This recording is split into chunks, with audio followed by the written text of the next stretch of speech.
This is R2D Tech, and this video is going to be about the Razer Book 13, so stay tuned.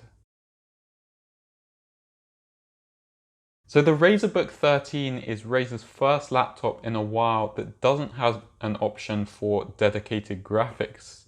Instead, it's a laptop that's going to be focusing on productivity. Basically, it's their first normal laptop. It's going to be aimed at competing with the likes of the MacBooks and the XPS lineup from Dell. Now, instead of focusing on things like gaming or video editing, this laptop is going to focus on portability and battery life, which are really important things for productivity. So I think the focus there is pretty clear. So obviously Razer do already have a thin and light laptop with their Razer Blade Stealth. However, the Razer Book 13 is even thinner and lighter at only 1.34 kg and about an inch smaller on each side. So that's a pretty considerable difference, especially when you're carrying it in your bag. Now, another difference is that the Razer Book 13 only comes in one color, which is mercury white. It probably would have been nice to see a few other colors just for some choice, but the mercury white does still look really nice. Another big improvement in my opinion is that now the displays have an aspect ratio of 16:10 instead of 16:9, so a slightly taller display in comparison to the Razer Blade Stealth and their other laptops. Is the first time that they've had that aspect ratio on any of their laptops. So that is a really big improvement in my opinion. I really think that more Windows laptops should have the aspect ratio on their displays. You can also choose from resolutions of 1080p and 4K with touch on the 1080p displays or the 4K displays, and a non-touch option just for the 1080p display. All the options are 60 Hz displays, which is a little bit disappointing. It probably would have been nice to have at least a 90 Hz option. However, again, this is a productivity focused laptop, so it's not really aimed at gaming or anything like that. So that is one trade-off you have here.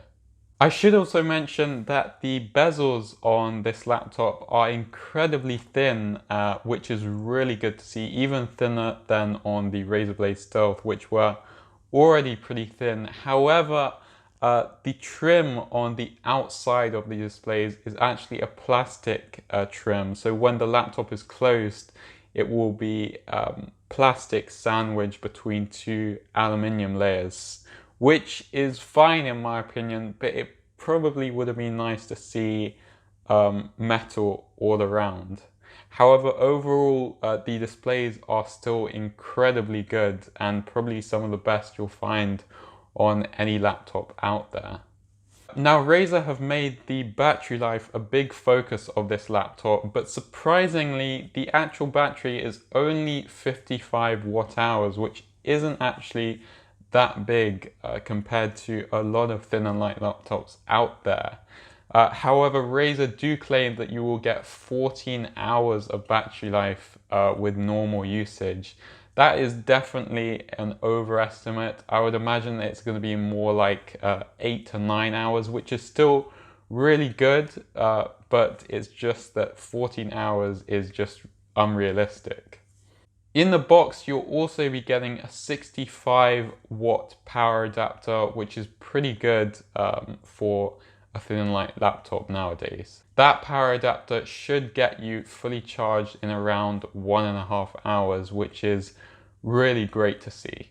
Now, running through those specs quickly, it's going to be a pretty standard 13-inch flagship laptop. You're going to be getting the choice between the 11th generation i5 or i7 quad-core processors, between 8 and 16 gigabytes of RAM, between 256 and 512 gigabytes of SSD storage, and finally Intel's new Iris Xe integrated graphics card, which we haven't heard much about.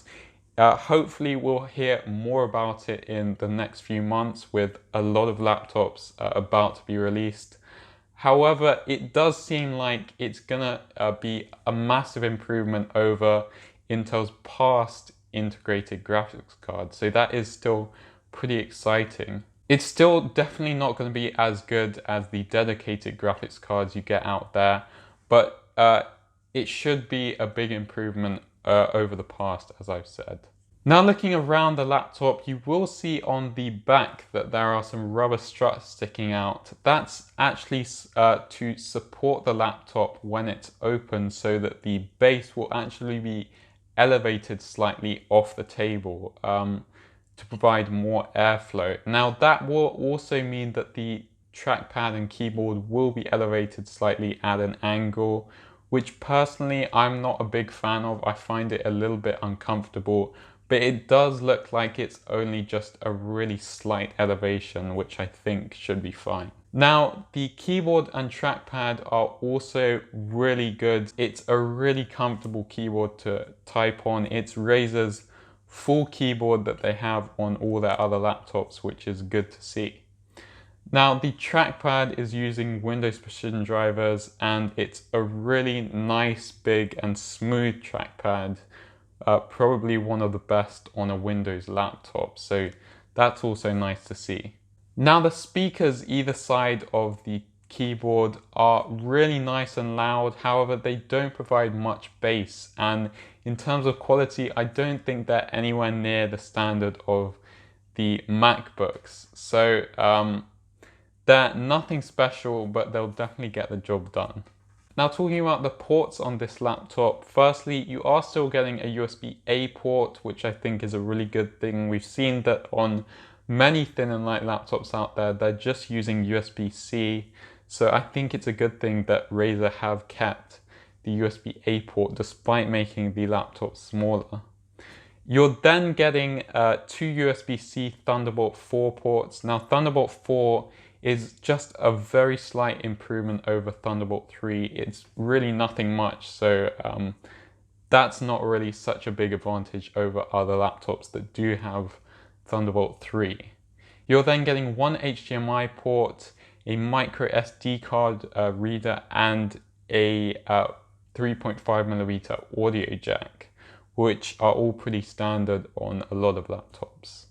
Now in terms of security, unfortunately you are not getting a fingerprint reader, which I think is the best way to get into a laptop or phone.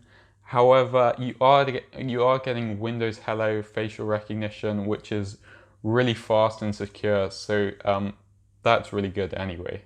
So this laptop will be shipping on the 30th of November for a base price of £1,199. Or if you want all the best specs, you can go all the way up to £1,999, which is a pretty extortionate price in my opinion. However, considering that this is a premium laptop, I think the base price is actually a pretty good deal, considering that there are other laptops out there which charge pretty incredible prices for the base specs basically. Now for the base model, you are going to be getting the 11th generation Intel Core i5 quad-core processor along with 8 gigs of RAM, 256 gigs of storage, and you are still getting the Intel Iris Xe graphics card. So I think overall that is a pretty good deal considering it's a lot cheaper than what you're getting on, for example, the base model of the Dell XPS 13. However, what I would say is if you're not really into the premium build quality of the Razer laptops, then there are far cheaper laptops out there with similar specs that will definitely still get the job done. So it really depends on if you want that premium build quality and those few extra features, for example, the 16:10 aspect ratio, which you won't find on many Windows laptops out there. That's it from this video. If you liked it, please press the thumbs up button. If you loved it, please consider subscribing.